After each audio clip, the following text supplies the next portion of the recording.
جیسا کہ آپ سب کو معلوم ہے کہ پچھلے مہینے یعنی 3 دسمبر 2024 کو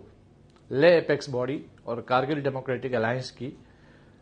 ہائی پاور کمیٹی جو بنائی گئی ہے سرکار کی طرف سے، اس کی ایک میٹنگ ہوئی منسٹری آف ہوم افیئرز میں جناب نتیانند رائے جی کی سربراہی میں۔ اس میٹنگ میں جو ڈیولپمنٹس ہوئی تھی وہ یہ تھی کہ سرکار کی طرف سے لداخ کے 4 پوائنٹ جو ایجنڈا ہے، جس میں اسٹیٹ ہوڈ 6 شیڈول اور پھر پبلک سروس کمیشن امپلائمنٹ اور پھر ریپرزنٹیشن کا ایشو ہے، اس پہ سرکار نے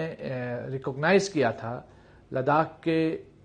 جو ایشوز ہے یا ریزنمنٹس ہے ان کو ایکنالج کرتے ہوئے ان تمام ایشوز پر بات کرنے پر انہوں نے رضامندی کی تھی۔ اور پھر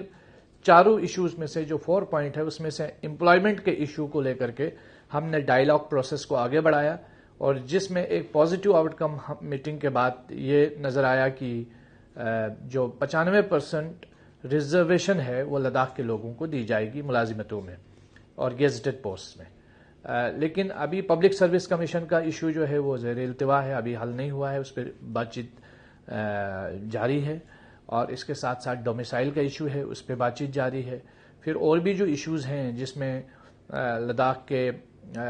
ریلیٹڈ جو معاملات ہیں اس پہ بات ہو رہی ہے، اور ہماری جو الٹیمیٹ ڈیمانڈ ہے وہ اسٹیٹ ہوڈ کی ہے، 6 شیڈول کی ہے،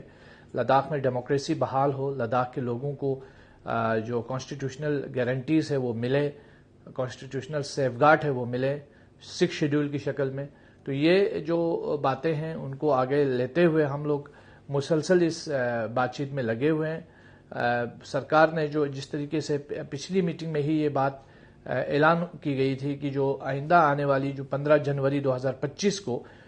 میٹنگ ہوگی، اور اب اس کا انویٹیشن بھی باضابطہ طور پر ہمیں موصول ہوا ہے اور ہم نے وہ انویٹیشن ریسیو کیا ہے، اور 15 تاریخ کو اگلی میٹنگ ہونے جا رہی ہے، اور میں پر امید ہوں کہ سرکار اس بار بھی پازیٹیو طریقے سے اس ڈائیلاگ پروسیس کو آگے لے جاتے ہوئے کچھ ایک پازیٹیو آؤٹ کم نکل آئے، جس میں جو ہمارے خاص کر بے روزگار نوجوانوں کے مسائل ہیں، کافی پریشانیوں سے جوجھ رہے ہیں۔ ایک لداخ کے اندر آؤٹ سورسنگ کا نہ تھمنے والا سلسلہ ہے جس سے لوگ پریشان ہیں، ہمارے نوجوان پڑھے لکھے نوجوان اب اوور ایج ہو رہے ہیں، ان کے لیے ایج ریلیکسیشنز کی باتیں ہیں۔ اس کے ساتھ ساتھ پھر پبلک سروس کمیشن کی ڈیمانڈ ہے، لداخ کے لیے الگ کیڈر بنائے جانے کی بات ہے، پھر لداخ میں ڈیموکریسی کی بحالی کی بات ہے، لداخ میں لیجسلیچر کی بات ہے۔ تو یہ سارے مدعے ہیں جن کو ہم نے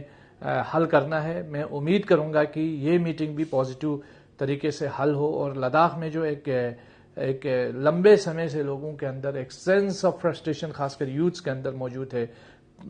یوٹی بننے کے بعد سے لے کر، میں امید کروں گا کہ اس بار لداخ کے لوگوں کے لیے ایک اور خوشخبری ملے، اور کم از کم یہ ریکروٹمنٹ پروسیس ہے وہ جلد از جلد شروع ہو اور کسی پائے تکمیل تک یہ چیزیں پہنچ جائیں۔ بہت بہت شکریہ۔ جے ہند۔